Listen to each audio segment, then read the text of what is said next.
Before we get started today, I wanted to go ahead and take a little bit of a look at some of the things you guys did yesterday. And the first one is the primary source or the modified primary source, where I pulled some things out of the original document for you to help you learn a little bit about why Jamestown was founded. And I just want to share some of the things that the different groups came up with about what they learned by looking at this document. Some people said they learned that King James was the king. King James I was the king at the time in 1607. They learned that they had to get permission from the king. Okay, so he's giving them permission to start a colony. So that means if he's giving it to them, they had to get it from him. Okay, he's allowing them to do many things: inhabit, fortify, farm, and use all lands, soils, rivers, and woods. Okay, so some people said that, they learned that they would be farming. Some people said that they learned, if you look at the next sentence, to dig and mine gold and silver, so that they learned they were looking for gold and silver, to establishing a governing council and convert the savages to Christianity in an effort to civilize them. Now that's a big sentence that has lots of meanings. So some of us had questions about that sentence. Well, Christianity, okay, we kind of get that. Convert means to change the savages. Well, we know what a savage is, at least in the way that we use it. But what did the word savage mean in the way that they were using it? And when they said savages, they were talking about the Native Americans. So at this point in time, they knew that there were Native Americans living in North America. They had pretty good general understanding of what they were like based on the visits that explorers had made to North America, although not all their ideas were correct. And they figured at the time, actually, the English idea was if they came over and built these cities or these colonies, that they could get what they called the good natives to work with them and become part of their colony, because they would see how awesome English stuff was and how awesome their technology was, and they would just want to help them build these colonies. That's kind of what they thought.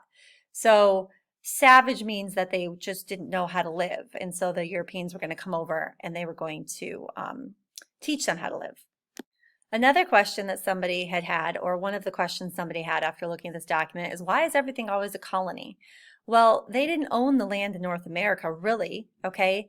That land was thousands of miles across the ocean. Other people were living on it, and it wasn't really part of their country. They wanted to make it part of their country. So they sent people over to live there so they could rule it, but it technically was not part of the actual country where they came from. It was a separate area of land across the ocean that they were going to try to control. Okay, and that's why they're making a colony. It's not actually part of their country across the ocean in England. It's land that they are attempting to rule and control for their country. What I said, I think I already answered a couple of other questions that I looked at, but somebody asked, what does it mean to establish a governing council? And so that means you need a group of people who are in charge to set the rules and make sure everybody in your colony does what they're supposed to. And also making sure everybody in the colony does what the king back in England wants them to do. Because remember, you're hundreds of years ago and there's no direct form of communication. There's no phones, there's no radios, there's no TVs. So the king has to send people to help rule his colony who he knows are going to follow his rules that he makes back in England. Otherwise, everybody would just go over there and it would be a free-for-all. So they need a government, okay, and they know that. And so part of it is not only are they going to send people to live there, but they're also going to have a government there that's responsible to England.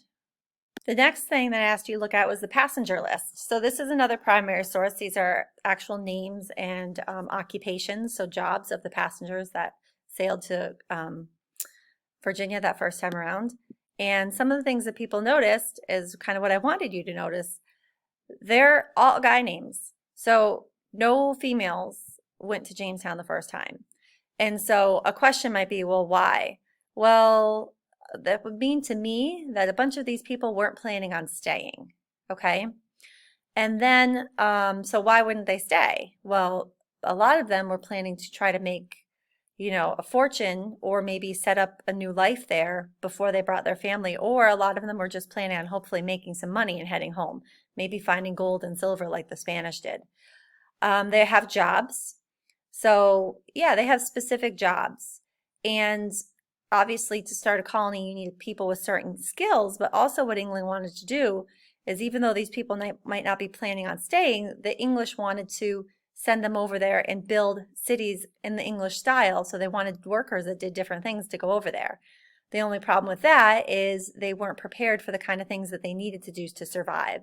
Especially this group of people over here, all the way on the left, which is the gentleman. Back then, gentleman does not just mean somebody who's polite. Okay, a gentleman is a specific type of person in society at a specific social level. So they're upper class people, and they have certain privileges that other people do not. One of the privileges that gentlemen have back in England is that they can own guns, because your regular poor people back in England cannot. And England at this time has a lot of poor people. So, and people with no jobs. So what they're hoping to do is they can send a lot of these poor people who are just wandering around without work over to Virginia, and they can become useful, and they can get some land and start a colony and have some work and stop begging and getting thrown in jail and running the streets. So that's kind of what they're hoping. The problem is that all these gentlemen here, they don't have skills, because back in England, gentlemen don't really have to work. They own property, they own land, and other people do the work. And they are what we call idle. They have a life of, they get to like go to parties, read books, hang out, do things, horseback ride, go hunting, things that all the lower class people who do the work can't do. And so the gentlemen are showing up to try to make a fortune because some of them, their older brothers might be getting all the money when their father dies, and so they have to get their own money. But they're not prepared for the hard work that it's going to take in order to make this colony successful.